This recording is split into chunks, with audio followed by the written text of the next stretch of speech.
Welcome to the Tech Egg. Don't get scrambled. Enjoy the video. You begin by readying both devices, enable Wi-Fi and Bluetooth, and sign into the same account if QuickShare asks.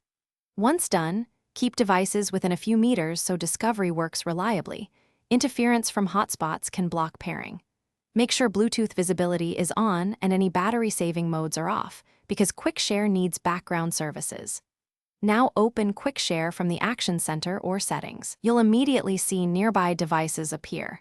That's your cue to pick the correct recipient and move to the next step. You select the files or folders and choose Share Right Arrow QuickShare. This creates a secure ad hoc transfer channel rather than uploading to cloud.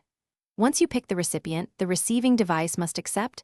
This confirmation prevents accidental shares. While transferring, watch progress. QuickShare often retries on small hiccups, but monitor speeds and avoid moving the devices far apart.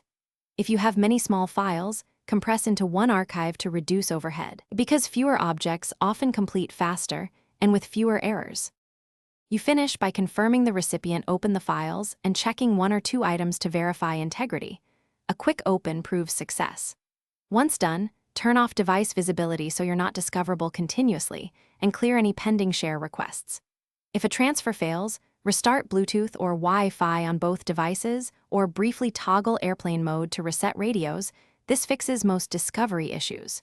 If problems persist, reboot both machines and retry. Reconnecting services usually resolves the stubborn edge cases. Thanks for watching. Consider subscribing if I helped unscramble your problems.